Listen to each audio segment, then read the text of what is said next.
కరీంనగర్ లో అన్ని రకాల beauty products, shampoo and conditioners కోసం వచ్చేయండి Naturals family salon and spa near Bajaj electronics, Kaman to bus stand road.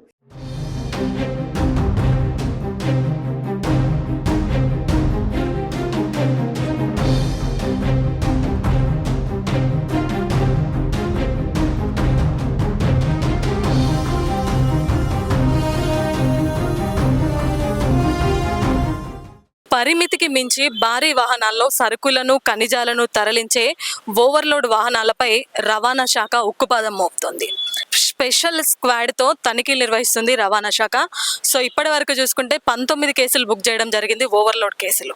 So దగ్గర 4,50,000 ఫైన్లు వసూలు చేయడం జరిగింది ఓవర్లోడ్ కేసులలో. సో అయితే ఈ పరిమితికి మించి భారీ వాహనాల్లో ఒక పక్క ఖనిజాలు, సరుకులు రవాణా చేయడం వల్ల ఓవర్లోడ్ అయ్యి ఒక పక్క రహదారులు దెబ్బతింటున్నాయి.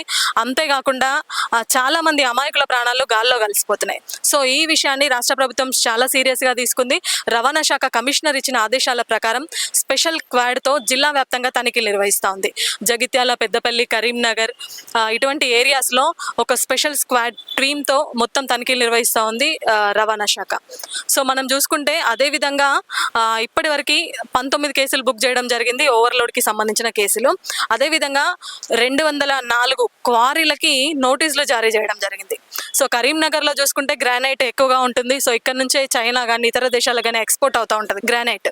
సో 265 గ్రానైట్ పరిశ్రమలు ఉన్నాయి. దాంట్లో 204 గ్రానైట్ సంస్థలకి నోటీసులు జారీ చేసింది రవాణా శాఖ. సో అయితే ఓవర్లోడ్ వెహికల్స్ రోడ్డుపైకి వచ్చే కంటే ముందే ఓవర్లోడ్ వేసుకునేటప్పుడే దాన్ని అరికడితే ఇలాంటి పరిణామాలు చోటు చేసుకోవనే కాన్సెప్ట్తో క్వారీల నుంచి వాహనాలు బయటకు వచ్చే ముందే ఏదైతే క్వారీ ఇన్ఛార్జ్ ఉంటారో, సో ఆర్సీలో సూచించిన వెయిట్ కంటే 1 కిలో వెయిట్ ఉన్నా కూడా ఆ క్వారీకి సంబంధించిన ఇన్ఛార్జ్దే బాధ్యత అంటూ కూడా రవాణా శాఖ ఆదేశాలు జారీ చేయడం జరిగింది. ఒకవేళ అక్కడనే ఇలాంటివి అతిక్రమిస్తే మాత్రం తప్పకుండా ఆ గ్రానైట్ సంస్థ లైసెన్స్ రద్దు చేయడం జరుగుతుంది, వాళ్ళకు తగిన నోటీసులు పంపించడం జరుగుతూ ఉంటుంది అంటూ కూడా ఒక పక్క రవాణా శాఖ చెప్తా ఉంది. అంటే ఏదైతే గ్రానైట్ క్వారీల నుంచి వెహికల్స్ వచ్చేటప్పుడే కరెక్ట్ వెయిట్తో రావాలి అనే నోటీసులు కూడా వాళ్ళకి జారీ చేయడం జరిగింది. దాన్ని అతిక్రమిస్తే మాత్రం చర్యలు తప్పవు అంటూ కూడా రవాణా శాఖ ఒక పక్క చెప్తా ఉంది. సో మోటార్ వాహనాల చట్టం 1988లో సెక్షన్ 113, సెక్షన్ 194 ప్రకారం ఈ ఓవర్లోడ్ వెహికల్స్ ఏవైతే ఉన్నాయో వాటిపైన ఖచ్చితంగా కేసులు నమోదు చేయడంతో పాటు ఆ డ్రైవర్స్ ఎవరైతే ఉన్నారో వాళ్ళ లైసెన్స్లు కూడా సస్పెండ్ చేస్తామంటూ కూడా చెప్పడం జరుగుతూ ఉంది. అదేవిధంగా మోటార్ వాహనాల చట్టం సెక్షన్ 194 ప్రకారం ఈ గ్రానైట్ సంస్థలకు కూడా నోటీసులు ఇస్తాము. సో అక్కడి నుంచి వచ్చే ఏదైతే ఓవర్లోడ్తో వచ్చే వెహికల్స్ ఉంటాయో ఆ గ్రానైట్కి సంబంధించిన ఇన్ఛార్జీలదే టోటల్ బాధ్యత ఉంటుంది అంటూ కూడా చెప్పడం జరుగుతుంది.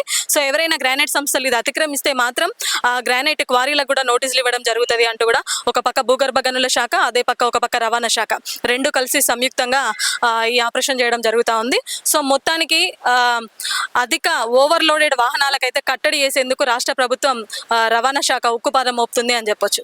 సో ఇప్పటి వరకు 19 కేసులు నమోదయ్యాయి. సో చూడాలి మరి ఇక ముందు ఇంకెలా ఓవర్లోడ్ కేసులను అధిగమిస్తారో, ఇంకా ఎలాంటి స్క్వాడ్స్ నిర్వహిస్తారో అనేది మాత్రం వేచి చూడాల్సిందే. కెమెరా పర్సన్ వేణుతో లావణ్యారెడ్డి, సుమన్ టీవీ, కరీంనగర్.